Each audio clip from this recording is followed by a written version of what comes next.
American politics are escalating so quickly that sometimes it's a challenge to keep up. This has been true really ever since 2015, when Donald Trump emerged on the scene and completely upended the Republican Party for the better and went on to win the election. But even since Trump's election and inauguration, things seem to be escalating at an increasingly rapid pace. Things are falling apart. Americans are increasingly divided, atomized, and weaponized against each other. Now, that's all a narrative you could hear from Fox News or Rush Limbaugh. They'll tell you that Americans are increasingly divided, but they won't really tell you why. They won't touch on the idea that the American nation we once had is long gone, and instead of a nation, the United States is now an amalgam of diverse people with diverse interests, and our only commonality being that we live within the same geographic borders. Today's video will be more serious than most. We're going to trace the history of national fracturing that has been occurring throughout the Trump administration, and we're going to look at how the left is really getting ahead of themselves, potentially biting off more than they can or want to chew.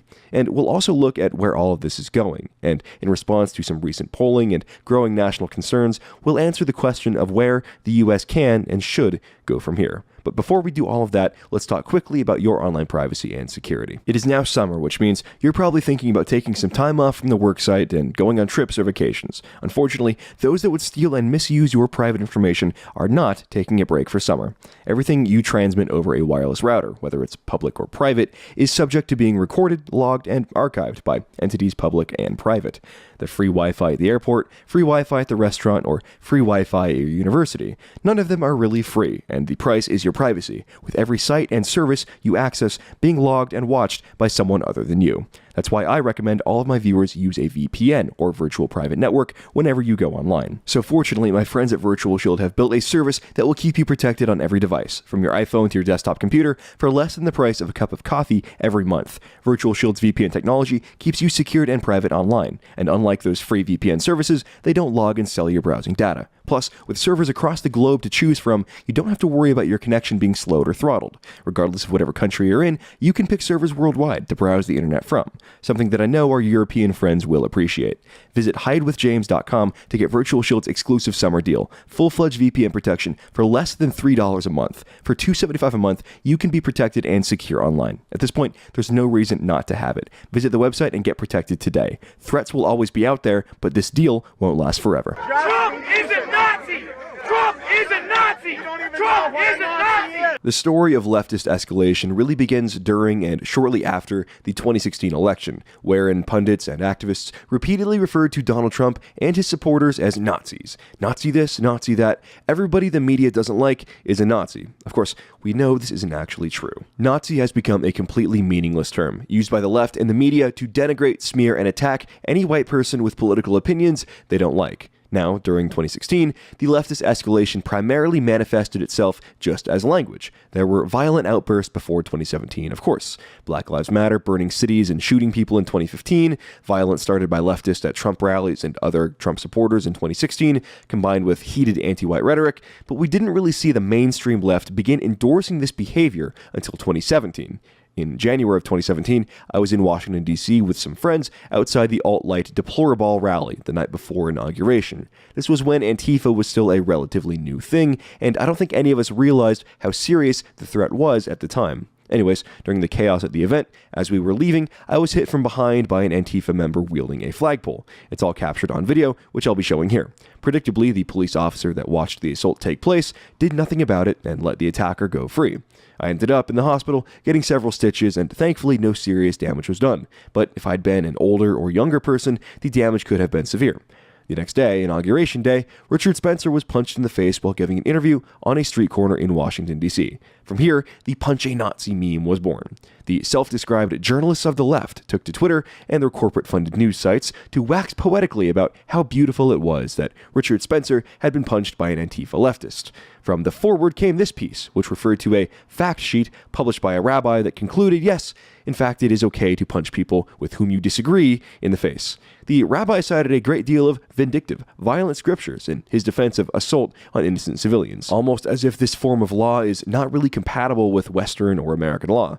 Really makes you think. I'll include all links to all of this below in the description. Of course, this is just one ethno-religious perspective. For Americans that believe in Western conceptions of free speech and free discourse, the values professed by this rabbi are wholly alien and foreign. But that hasn't stopped the left from taking the punch a Nazi meme and running with it. These tweets are primarily from 2018, but here are some headlines from throughout 2017 of leftist media outlets rallying around the idea that yes, it is okay to punch Nazis. Of course, when you determine that it is now okay to punch Nazis, this presents a problem. How do you determine whomst is and is not a Nazi?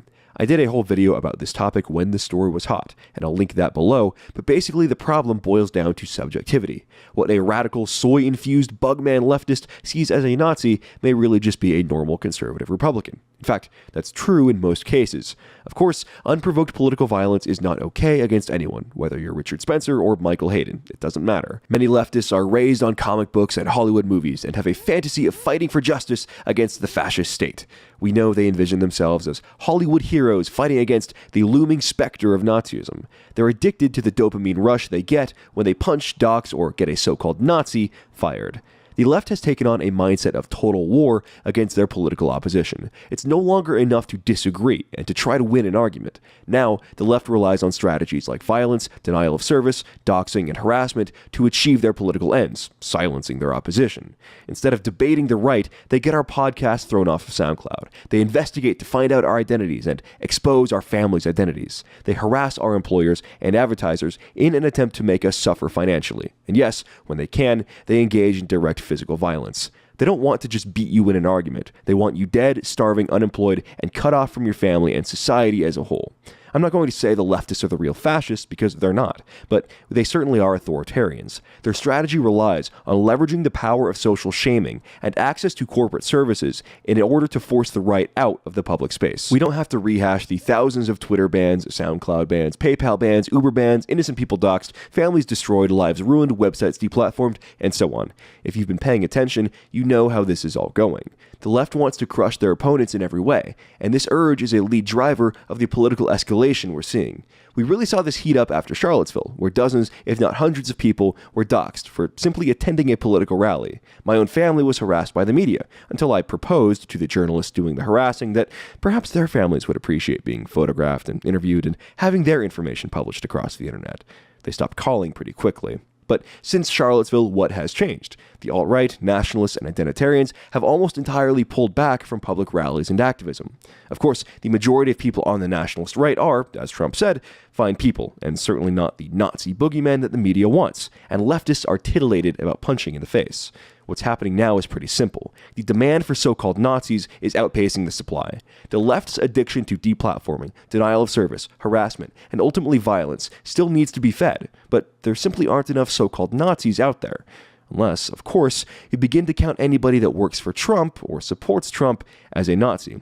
And logically, why wouldn't they? The media has been working overdrive since 2016 to convince everyone in the country that Donald Trump is literally the second coming of Hitler. The pundit class loves nothing more than to compare the actions of the Trump administration to the actions of the Third Reich. So now it should be no surprise that the left is employing their dox, harass, deplatform tactics against members of the Trump administration. Just this past week, White House aide Stephen Miller was harassed while eating dinner at a Mexican restaurant. But that wasn't where it ended. The media, specifically Splinter News, thought it would be appropriate to punish Stephen Miller's personal cell phone number on Twitter. And that wasn't all. Leftists are now targeting Stephen Miller's home, protesting outside and distributing wanted flyers to his neighbors that accuse him of kidnapping children and crimes against humanity. The left even had the nerve to use the hashtag civility on Twitter to describe the incident. What is civil about occupying the area around someone's home and harassing them to protest?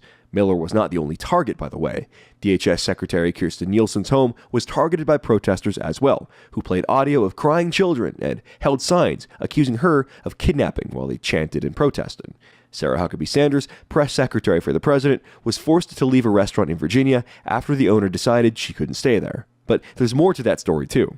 The owner of the Red Hen then stalked Sarah Huckabee Sanders' family down the street to another restaurant and made sure that her family was heckled and protested at that location as well.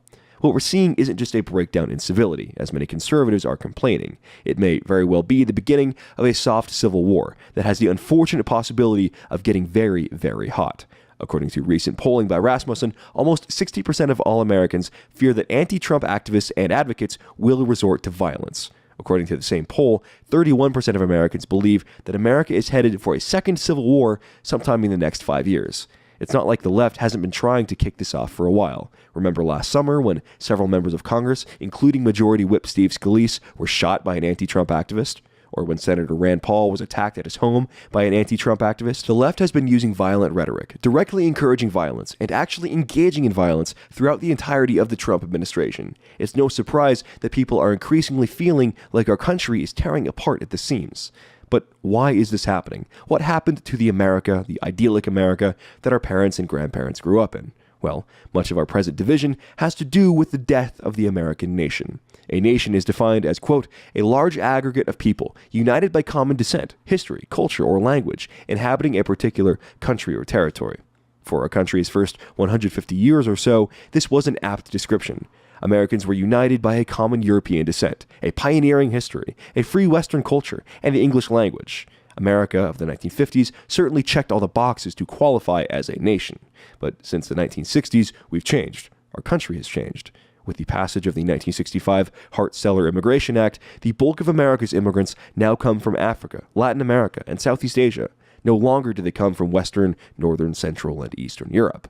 America has gone from being a 90% European American country to an approximately 60% European American country.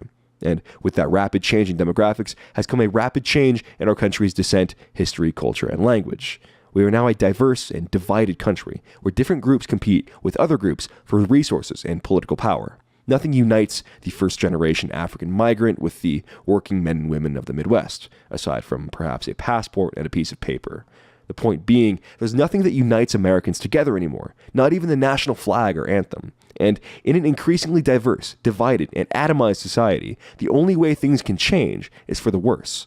The media has incited so many on the left to believe that they are in a deathly struggle against fascism, and that is dangerous. Because when they begin thinking about our political situation in terms of life or death, they will become much more willing to act out violently if they feel justified. So how can we heal the divides, so to speak? Well, to be honest, I don't know if we can. But what I do know is we need to start taking our own side and purge this sense of radical individualism from our thought processes. It's time to start acting as a collective for the benefit of the collective. If we don't, the only other option is surrendering our country and the last remnants of our nation to the violent, radicalized, unintelligent mobs that seek to destroy our civilization.